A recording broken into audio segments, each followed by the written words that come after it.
कुरो भन्नु लाग्यो कि मलाई के चाहिँ कुरा भन्नु मन लागेको छ बा? हेर्नु हाम्रो गाउँमा भारत लागेको रहेछ घाटमा यसो गएर दान धर्म गरौँ कि भनेर तँसित सल्लाह गरौँ कि भनेर बोलाएको कान्छा पर्दैन बा गर्न छोड्दिनँ के गर्नु त्यसै नभन्न कान्छा हेर्नु के गर्नु तिमीले उमेर हुँदाखेरि ध्यान धर्मतिर ध्यानै गएन अब बुढेसकाल लाग्यो यसो चुला दान गर्न पाए त राम्रो हुन्थ्यो मर्ने बेलामा हरियो काँक्रो पर्दैन क्या छोड्दिनँ अब आउने बेला भइसक्यो के को दान गर्छु भन्नुहुन्छ पर्दैन छोड्दिनँ हेर्न बाबु हाम्रो घाटमा आएर गुरुहरू धेरै टाढाबाट आउनु भएको रहेछ बाबा धर्मलाई के गर्नु हामीले भने यसो गएर दान धर्म गर्न पाए राम्रो हुन्थ्यो मेरो तुलादान गर्न पाएको भोलि त हेर कान्छा विशेष दिन रहेछ मन्दौस त्यतिखेर तुलादान गऱ्यो भने राम्रो हुँदैछ कान्छा हेर मान्छे मात्र बुढो भनेको त बुद्धि पनि बुढै भइसकेको छ हाम्रो बाबु दिमाग चाहिँ छैन पर्दैन के बा किन गर्नु त्यसो नभन्न कान्छा हेर गुरुहरूले हाम्रो भूमि पवित्र पार्नु भएको छ हाम्रो पितृको उद्धार गर्छु भनेर आउनु भएको छ गुरुहरूको मन दुखाएर पठाउनु भनेको हाम्रो गाउँको इज्जत जानु हो हेर बाबु अनि गुरुहरू चाहिँ कहाँबाट आउनु भएको अहिले बा खै बाबु गुरुहरू त धेरै टाढोबाट आउनु भएको छन् रे बाबु 7 जिल्लाबाट जम्मा भएर आउनु भएको छन् रे ए त्यसो भए त अनि के उद्देश्य चाहिँ राखेका छन् अरे त बा उद्देश्य चाहिँ हाम्रो घाटको त्यो अब के भन्छ नि बाबु मरौटे रोक्ने घर अब त्यो बनाउने उद्देश्य राख्नु भएको रहेछन् ए अनि बा कति छ त नि दान त गर्ने भन्नुभयो तुलादान गर्ने भन्नु हुँदैछ छन् बाबु धेरै त के चर्ला र अलिअलि त 20-25 हजार त चर्ला नि बाबु ठिकै छ बा मन लागेको कुरा त गर्नुपर्छ भनिएको छ हुँदैखेरि त गर्ने हो भाग्य न हो आज छ भोलि छैन मैले बिहान पढेको थिएँ क्या बा मलाई गुरुले पढाउनु भएको थियो भन्थ्यो साहित्यमा रङ्कम करोति राजानाम रङ्कम एव च धनिनाम निर्धनम चैव निर्धनम धनिनाम विधि भनेको के हो थाहा छ बा पढेको बाबु थाहा हुन्छ तपाईँलाई त लु सुन्नु राजालाई चाहिँ एकैछिनमा जोगी माग्ने बनाइदिन्छ र माग्नेलाई एकैछिनमा राजा बनाइदिन्छ धनीलाई एकदम निर्धन सडकमा ल्याइदिन्छ र सडकमा भएकोलाई पनि एकदम धनी बनाउने चाहिँ भाग्यको खेल हो जुन कुरा चाहिँ अगाडि नै जुन यत्पूर्वम विधिना ललाट लिखितम तन्मार्जितम कक्षामा जुन कुरा अघिल्लो जन्ममै तपाईँको गर्भमा आउँदै लेखिसकेको छ भने त्यो कुरा मेट्न सकिँदैन बा ठिक छ दान गर्ने भन्नुभयो भोलि बिहानै जाउँ न त भोलि अब 5औं दिन पनि अरे भागवतको विशेष दिन भगवान् श्रीकृष्ण जन्मने दिन भोलि बिहान जाउँ न त हुन्न बा के भयो के भयो बा बा बा बा बा के भयो बा मेरा बा त दान गर्छु भन्दा भन्दै धर्म गर्छु भन्दा भन्दै गएको हाल्नु ल न अब नाति रोएर गाउँलेलाई गुहार गर्नु थालो आउनै गाउँले आउने मेरो हजुरबुवा जानुभयो लौ न घारो लिएर आऊ भनेर चारैतिरबाट रोए नाति साह्रै धेरै रहेका छन् लौ न गाउँले आऊ घारो लिएर आऊ मेरो हजुरबुवा जानुभयो बित्नुभयो मेरो हजुरबुवा छिटो आऊ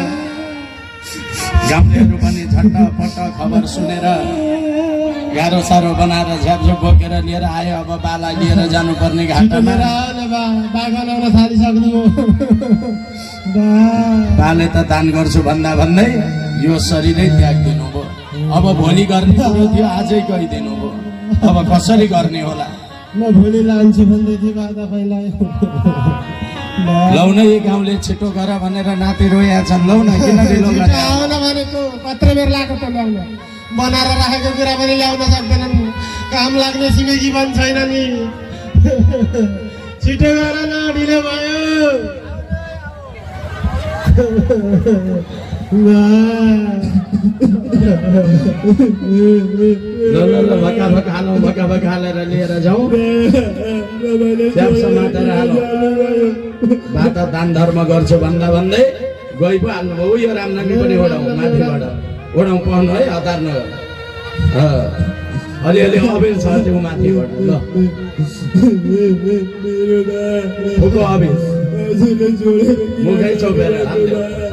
ल बाटा दान धर्म गर्छु भन्दा भन्दै गई पो हाल्नुभयो अब काँध हालेर लिएर जाउँ ल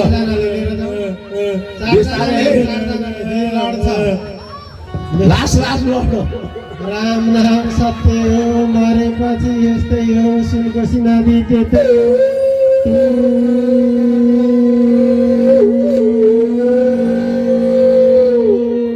बाटा दान धर्म गर्छु भन्दा भन्दै गइहाल्नुभयो गएपछि बाको दान गर्छु भन्ने आशा रहँदा रहँदै उनको मुक्ति नै भएन उनी त प्रेत भएछन् एकैपल्टमा न दान धर्म गर्न पाए न पुण्य गर्न पाए उनी प्रेत भए प्रेत भइसकेपछि अब उताबाट प्रेत भएर आउँदैछन् है नानी बाबुहरू कृपया सावधान मोबाइलको बत्ती सबैले बन्द गर्नु कसैले पनि नबाल्नु है कसैले पनि नबाल्नु बत्ती बन्द गर्नु फोनको बत्ती बन्द गर्नु न अनि मात्र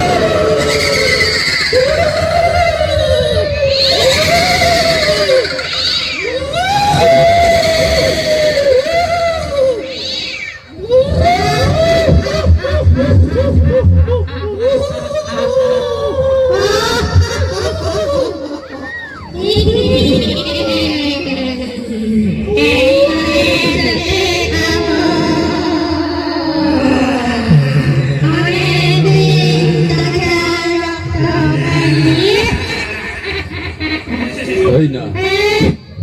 यो यसरी दुःख दिनेको प्रेत हो कहाँबाट आएको तिमी यही गाउँको व्यक्ति हो म मैले दान गर्छु भन्दा भन्दै मर्नुभयो त्यसैले मैले मुक्ति पाइनँ त्यही भएर म प्रेत हुनु परेको छ त्यसैले म सबै गाउँलेसँग बदला लिन चाहन्छु अब तिम्रो मुक्ति भएन त किन सबैलाई दुःख दिएर गएको यहाँबाट तरेर जाने कि नजाने अब दुःख दिने नदिने जनतालाई दिन्छु जबसम्म मैले मुक्ति पाउँदिनँ तबसम्म सबैलाई दुःख दिन्छु तिम्रै मुक्तिको लागि यत्रो भागवत लागेको छ अझै मुक्ति भएको छैन तिम्रो मेरो मुक्ति भएन किन मेरो आफन्तले त के कुरा गर्नु मेरा छोराछोरी बुहारीले पनि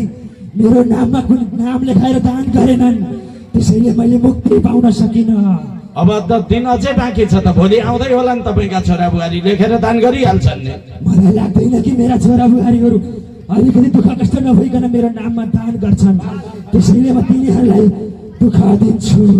अब यहाँबाट चाहिँ दुःख दिने काम नगर यहाँबाट जान्छौ जाँदैनौ मुक्ति नभएसम्म जान्न यहाँबाट जाने नजाने म जान्न अझै दुःख दिने यहाँका जनतालाई मुक्ति नभएसम्म जान्दिन्छु। बाँकी यहाँबाट जाने कि नजाने म जान्न अझै जाँदैनस् बाँकी यहाँबाट